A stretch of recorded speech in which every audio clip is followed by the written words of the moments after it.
So it's been 27 days since James Harden opted into the final year of his contract to then demand a trade. But in a recent interview with USA Today's Sports Seriously, Harden chose to discuss Damian Lillard's trade request. And he made some pretty interesting comments on how players and teams, they should work together and sort of meet in the middle. Check it out.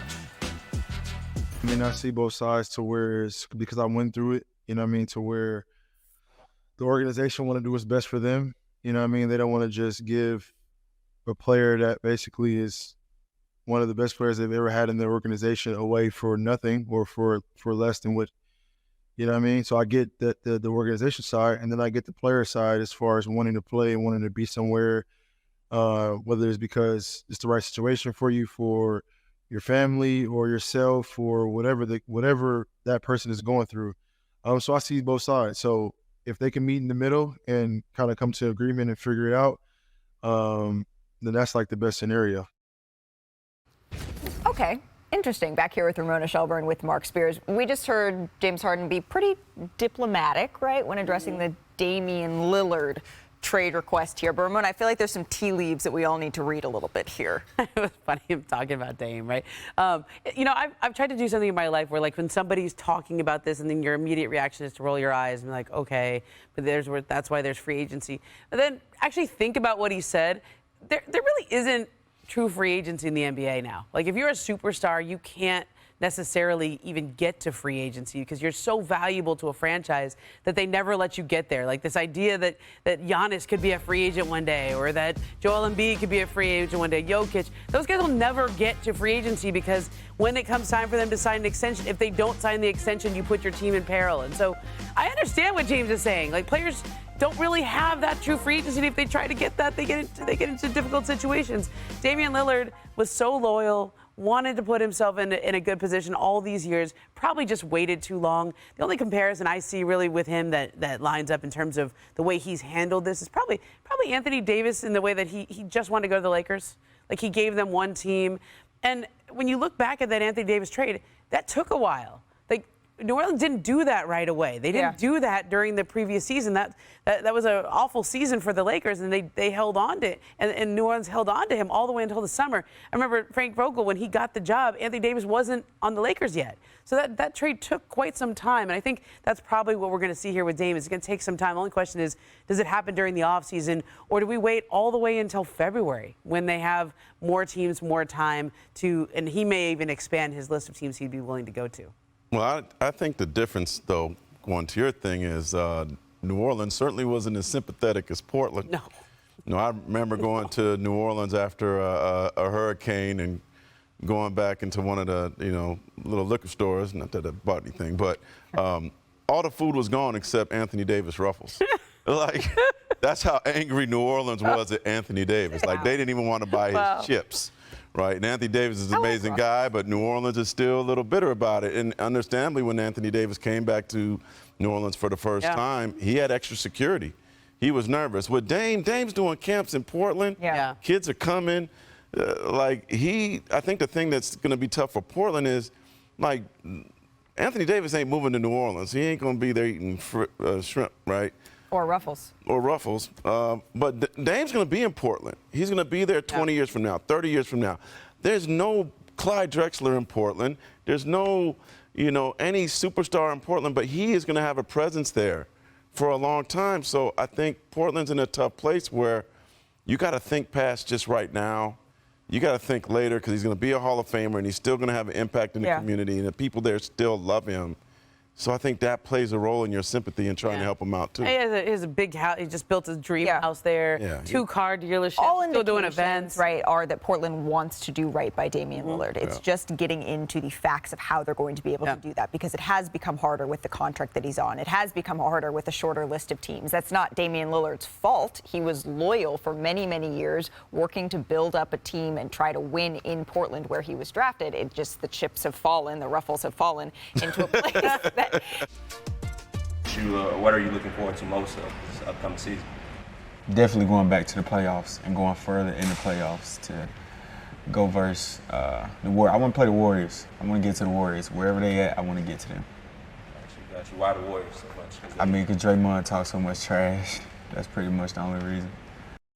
Sign me up. Guy. I love this guy. Mark, I'm ready. I'm ready for Timberwolves, Warriors, man. Draymond, Ant. But, I mean, is he really ready? We're talking about the 4-time champs here. No, but Anthony's like a comedian, so I don't know what to take seriously with him, right? I think everything has a slight air of like, I'm saying it like I'm joking, but no, I really, because he believes in himself. I said he was the dark horse for MVP. I wish he would have said Denver, because Bruce Brown said that they were the team that made them the most worried during the playoffs. So Also the defending champs. Okay. Denver. Yeah. I mean, there's definitely a fascination with the Warriors. I think that Anthony Edwards, Draymond Green, love be a heck of a matchup. Let's go. I mean, look, I think Draymond Green is smiling and like, if he needed something to get him up for his workout this morning, there it is. At certain points, we saw the Grizzlies and the Warriors series, the discourse around it turn a little bit ugly. I feel like this is the good stuff. This is the fun stuff. This is what makes fans get up, get loud. And then there's... What is happening here? Hey, but if I'm the Nuggets, I'm like, Nuggets need people to say, put some respect on our name. Yeah. Well, nobody, the Nuggets no one talks about the Nuggets. The Nuggets just win. Like, that's the thing. They never, you think they didn't win anything. No one talks about the Nuggets. Hey, Nikola Jokic made it very clear he won the horse race in Serbia. He was celebrating that very Michael Malone loudly. talks too. Yeah. He does. He's good at it. We call him Post Malone now. Next on our Hot Summer Mics tour, Mikal Bridges. He discussed his teammate Ben Simmons. Hear what he had to say.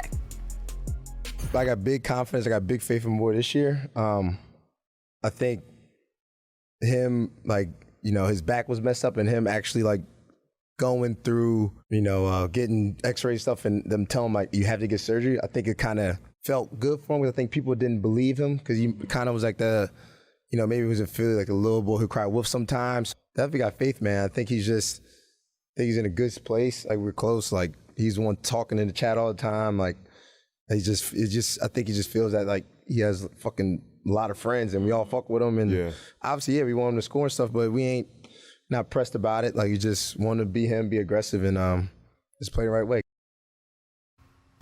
Next time, I will make sure to have a bleep button there. That was Mikal Bridges on Paul George's podcast. I actually am really enjoying Paul George's podcast. Yeah, he's good. He's got big faith, though, in Ben Simmons. He's been excellent. Simmons has been rehabbing, Ramona, from that back injury. What are folks around the league saying? Look, those comments tell me more about Mikal Bridges than Ben Simmons. Until Ben Simmons plays, until he gets through a season and he's healthy and he's back to the form that we saw in Philadelphia earlier in his career, we don't know. But I think what Bridges is saying here is, to me, really important for Ben going forward. He needs to feel that support of his teammates. I know one of the dynamics in Brooklyn that was hard last year for Ben was you had Kyrie and you had James and Kevin Durant. They want to win, and they don't have.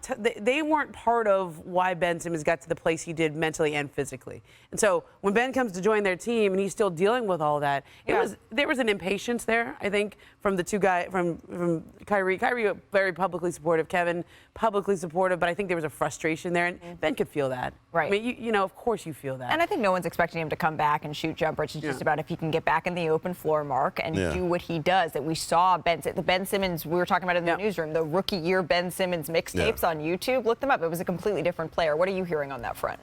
Well, I talked to somebody close to the former LSU star. Shout out LSU. I would say he's in the final stage of prep for the season, and he has passed every benchmark and is as healthy as he has ever been since his last year in Philly. Brooklyn has been incredibly supportive, and the plan is for him to be the Nets point guard and primary ball handler this coming season.